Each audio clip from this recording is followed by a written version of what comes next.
Alguns dizem que a existência do inferno é inconcebível, inconciliável com a existência de um Deus que é amor.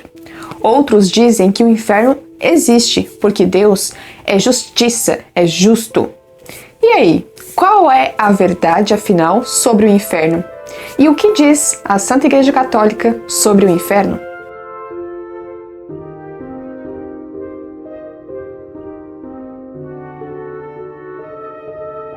Olá pessoal, salve Maria! Se você é novo aqui no canal, eu me chamo Beatriz e nesse vídeo eu quero falar um pouco sobre a visão do que é o inferno, como é o inferno, justificativas teológicas e também fundamentadas nas escrituras sobre o inferno. Então tudo isso está de acordo com a visão da Igreja Católica e tem como fonte esse livro chamado O Homem e a Eternidade, a vida eterna e a profundidade da alma, do autor Garrigou Lagrange. Aqui na descrição do vídeo terá um link para você adquirir essa obra. Se você ainda não é inscrito no canal, se inscreva aqui embaixo. E já deixa aqui o seu like também. Então, primeiro ponto, né? O que é o inferno? O inferno é o estado dos condenados, dos homens e dos demônios, que morreram em estado de pecado mortal e que por isso são eternamente punidos. O inferno também pode designar o lugar onde estão estes condenados. Na Sagrada Escritura temos várias fontes que atestam a realidade do inferno, tanto no Novo Testamento como no Antigo Testamento. No Novo Testamento, nosso Senhor Jesus Cristo falou várias vezes sobre o inferno e sobre a condenação eterna, como vocês podem atestar lendo as Escrituras. Aqui eu deixo com vocês algumas passagens mais explícitas que falam sobre isso. Gênesis capítulo 37, versículo 35. Todos os seus filhos e filhas vieram consolá-lo, mas ele não aceitou nenhuma condolência. É chorando, disse ele, que descerei para junto de meu filho, na habitação dos mortos. Foi assim que o seu pai o chorou. Daniel, capítulo 12, versículo 2.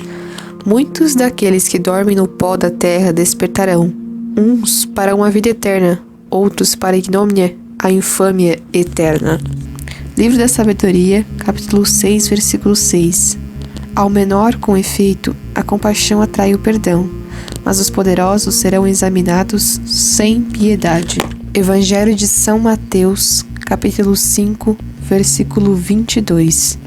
Mas eu vos digo, todo aquele que se irar contra seu irmão será castigado pelos juízes. Aquele que disser a seu irmão, imbecil, será castigado pelo grande conselho. Aquele que lhe disser, louco, será condenado ao fogo da geena. Evangelho de São Mateus, capítulo 3, versículo 7. Ao ver, porém, que muitos dos fariseus e dos seus vinham ao seu batismo, disse-lhes, raça de víboras, quem vos ensinou a fugir da cólera vindoura? Dai, pois, frutos de verdadeira penitência. Evangelho de São Mateus, capítulo 23, versículo 13. Ai de vós, escribas e fariseus hipócritas, vós fechais aos homens o reino dos céus. Vós mesmos não entrais e nem deixais que entrem os que querem entrar. Segunda carta aos Coríntios, capítulo 2, versículo 15. Somos para Deus o perfume de Cristo entre os que se salvam e entre os que se perdem. Segunda carta a Timóteo, capítulo 2, versículo 12. Se soubermos perseverar, com ele reinaremos. Se porém o renegarmos, ele nos renegará. E como é o inferno? Como é a vida no inferno, se assim podemos dizer, né? Vida. Bom, o inferno é o local onde estão os condenados. E esses condenados, essas almas que são eternas, imortais, elas sofrem eternamente. Então elas sofrem justamente porque elas sabem que estão eternamente condenadas. Por isto, elas não podem ter qualquer esperança de um dia serem salvas, de um dia estarem na presença de Deus. Aí você pode se perguntar, mas como assim? As pessoas condenadas querem estar com Deus? Sim, de certa forma sim, porque o homem foi criado para Deus. Por isso que o inferno é um estado de sofrimento, de grande sofrimento eterno. Porque essa alma imortal negou a Deus em sua vida e por isso agora permanecerá para sempre longe de Deus. E como ela foi feita para Deus, ela sofre por estar longe dele. Mas ela não sofre pelos seus pecados, porque foram uma falta contra Deus. Mas elas sofrem pelos seus pecados justamente porque eles foram e são a causa de seus sofrimentos. Por isso, o que os condenados sofrem é como que um estado de remorso eterno, é um remorso muito grande.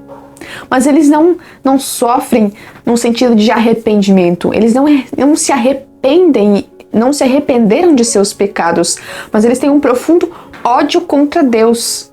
E esse ódio se manifesta, se baseia no fato de que eles estão condenados. Então aquela alma que durante toda a sua vida terrena cometeu inúmeros pecados mortais, ou poucos que sejam, que teve uma vida de ódio para com Deus, essa pessoa após a morte, ela tem uma visão clara sobre o estado da sua alma. Ela percebe então claramente, porque é um espírito puro, o que esse ódio fez com a sua alma, ao que ele levou a sua alma. Então o sofrimento dessas almas é sobretudo querer uma felicidade que elas nunca terão. Então, diferente das almas do purgatório, que eu vou falar no próximo vídeo, essas almas, elas não têm qualquer esperança de um dia alcançarem a beatitude eterna. Não. Elas sabem, estão condenadas para sempre. E por isso o inferno é um local terrível de profundo sofrimento, angústia, remorso, dor. É um lugar terrível, que pode ser atestado por santos também, que tiveram visões místicas e que puderam saber melhor sobre como é o inferno. Então essas almas condenadas, elas sofrem sem cessar, elas como que morrem sem cessar. Elas já morreram, o seu corpo já morreu, mas é como se elas morressem sem cessar. E o fogo do inferno, que não é uma metáfora, não é algo alegórico, ela corrói essa alma, mas não no sentido de que vai modificar esta pessoa condenada, porque ela não tem mais um corpo, ela não pode mais ser modificada, mas esse fogo a devora no sentido de que a impede de fazer o que gostaria. Então cada alma que foi condenada, ela tem a sua pena de acordo com os seus pecados mortais cometidos. Isso significa que nem todas as almas sofrem de maneira igual, né? Porém, todas elas têm estes sofrimentos que foram ditos. Por que existe o inferno? Bom, Deus é soberano. Ele é sumamente bom, sumamente justo, sumamente misericordioso, e ele é o legislador. E ele exige, como legislador e como justo também, que os pecados que não foram expiados em vida sejam após a morte. E alguns podem atestar, objetar, mas por que de modo eterno? Bom, Deus, por sua própria natureza, é justo e misericordioso. E seus atributos, eles não podem deixar de ser. Deus é eterno, então ele vai eternamente agir segundo os seus atributos. Então ele não pode deixar de ser justo, ele não pode deixar de ser misericordioso, ele não pode deixar de ser bom. E a alma também é eterna, então as penas que ela deve sofrer, elas carregam para todo sempre. Então o inferno é a consequência do pecado mortal que ficou sem arrependimento. Para você que não sabe ainda a diferença entre pecado mortal e pecado venial, a Igreja Católica acredita que há o pecado mortal e o pecado mais leve, que é o pecado venial. O pecado mortal, ele tira o estado de graça da alma. Então, ele afasta o ser humano de Deus, de modo que a alma em pecado mortal se torna um inimigo de Deus. Não há qualquer amizade com Deus. Então, como é que uma pessoa que é inimiga de Deus pode habitar, entrar no céu, se igualando dessa forma a uma pessoa que é justa, que sempre agiu bem na sua vida? Então não tem como comparar. É a mesma coisa que você pensar que Satanás pode estar no céu. Não. Um inimigo de Deus não pode estar com Deus, que é sumamente bom. Uma pessoa que é impura não pode estar na presença de um ser sumamente puro e bom. Por isso, esse livro, O Homem e a Eternidade, vai apresentar 3 principais razões que justificam a eternidade do inferno. A primeira delas é que o pecado mortal é uma desordem irreparável. O pecado mortal ele permanece como uma desordem habitual para sempre. Sem arrependimento, não há uma reparação do pecado mortal. Por isso que a alma que morre em pecado mortal, ela vai para o inferno. Porque após a morte, não há qualquer possibilidade de arrependimento. O arrependimento é nesta vida. Deus nos deu este tempo para nós nos arrependermos, fazer uma penitência, nos arrependermos de nosso pecado profundamente. A segunda razão é que o pecado mortal é uma ofensa sem limites, porque ofende a Deus, que é ilimitado. Então ele tem uma gravidade infinita, sem limites, porque ele ofende a um ser que é sem limites, que é infinito. Por fim, a terceira justificativa é que Deus não pode ser impunemente ofendido. Ele não pode ser impunemente desprezado, ofendido, porque isso seria o triunfo da iniquidade. E isso, sim, é irreconciliável com a justiça de Deus. Essas são as 3 principais razões teológicas que justificam a eternidade do inferno, né? Então, muito pelo contrário do que alguns pensam, o inferno ele existe pela própria natureza de Deus, porque Deus é justo, porque Deus é misericordioso. Mas isso não significa que, porque Deus é justo, ele condena as almas. Na verdade, não é Deus que condena as almas, é as próprias almas que se condenam. Elas escolheram ficar longe de Deus, escolheram ser inimigas de Deus. E elas escolhem isso para sempre, para o resto da eternidade. Então Deus, ele dá a oportunidade para as pessoas de se arrependerem, mas pela sua própria liberdade de ser humano, elas acabam muitas vezes, né, algumas almas, decidindo rejeitar essa oportunidade que Deus nos dá de arrependimento. Elas rejeitam a Deus. Então, as almas, as próprias almas que se condenam e não Deus. E aí tem uma citação nesse livro muito interessante que o autor diz: desenganai-vos, o amor não é um jogo, não é impunemente amado por um Deus, não se é impunemente amado até o patíbulo. Não é a justiça que é sem misericórdia, mas o amor. Muito pelo contrário do que as pessoas pensam, é o amor.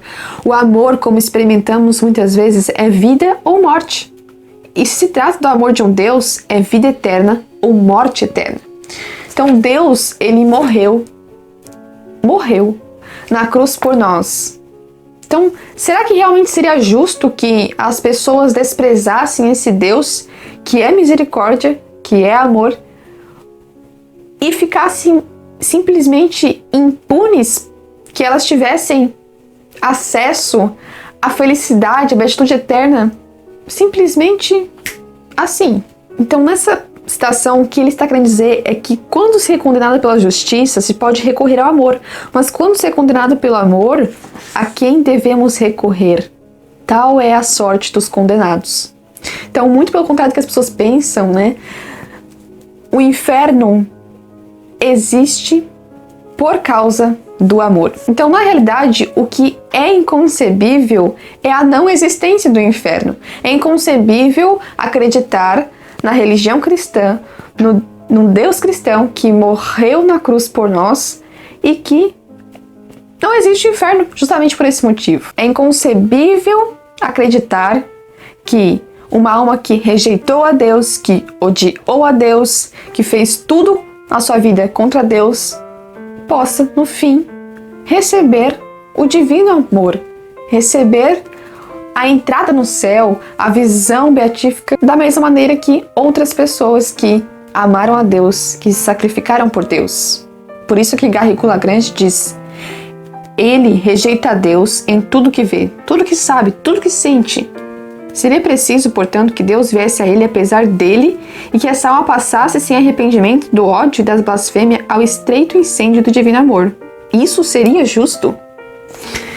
Então essa é a visão do inferno que nos traz a Igreja Católica. É claro que talvez hajam outras controvérsias que não foram abordadas nesse vídeo, mas que também podem ser explicadas. São Tomás de Aquino trata muito sobre isso de forma bem tomista. E esse livro também, O Homem e a Eternidade, traz uma análise, uma explicação sobre o inferno e também o purgatório e a eternidade no céu. E é sobre o purgatório e o céu que eu vou falar nos próximos vídeos.